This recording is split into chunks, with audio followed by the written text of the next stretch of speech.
To borrow from Malcolm Gladwell's famous book, Tipping Point, I think we're going through a massive number of major tipping points right now, and I could sum it up by saying that we're going through the biggest change since the Industrial Revolution. A couple of reasons. One is that the entire world economy is shifting the balance to new emerging economies, China, India, Brazil, maybe Southeast Asia, which will shift the balance of economic power internationally. Secondly, we are seeing a technological shift. We're now moving into the age, as I call it, of the digital native, where we will, because of modern technologies, connected technologies, be able to work more or less wherever we want. Traditionally, for many millennia, generations, people had to work on farms and they had to work where the land was. When industrialization came along, they had to work where the iron ore was, where the coal was, where the water power was. All that's been swept away. Modern connected technologies mean that we can work wherever we want as long as we're in touch, connected to colleagues and clients. And a recent report that I was involved in, commissioned by Orange, pointed out that only 4% of people working in this country actually work where they do because of choice, like family or friends or other amenities. Only 4%. 96% of people who work in offices in this country work there because they have to. The traditional industrial model, which runs in the service sector as well still, I'm afraid, is an old pyramid, command and control. People at the top tell the people lower down what to do. Companies in the future generally won't be able to work like that. The people at the top will have to earn the respect and the right to manage the ones below them, and decisions will be taken more by collegiate agreement, consensus and discussion, rather than simply orders from the top. It's a military model, the old industrial model. We need to work towards much more of an open, skills-based, talent-based model where we're all in it together.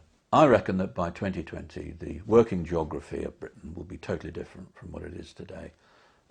Companies will be smaller, people will work increasingly wherever they wish to because of connected technologies, and I would say that the forward-looking company of 2020 will probably have no headquarters building, probably have no CEO. They'll work through collegiate management. They probably own no IT. Well, most of them don't today because you rent it or outsource it, and their fixed assets will only be a fraction what they are today. Companies will be much smaller and they'll be working much more on a networked basis, what we call the pancake, instead of the old pyramid, from pyramid to pancake. Let me put it another way around. The best way to describe the digital future is of a gigantic worldwide conversation in which size doesn't matter anymore, and in which we'll have to redefine the whole definition of what a company is. An individual will be as important as a big company in 10 and 20 years ahead, because their importance will be the value they can bring to a particular task. So the future is not about size, not about scale. The future is size neutral. And so small and medium-sized enterprises will increasingly become made up of independent workers. They'll be increasingly working what I call a task-based model. In other words, they'll be bringing in skills to get a particular job done. When that job is done, they'll move on to other things, and those freelancers or e-workers will go on to other projects as well, other tasks. And I think that increasingly will become the case. Also, companies in the future will be much more collaborative. They'll work with each other rather than competing with each other as they have in the past. So that also encourages this move towards more of a sort of networked business marketplace, if you like, and that marketplace is the marketplace for skills. The glue that holds the company together when they're dispersed and networked will be trust.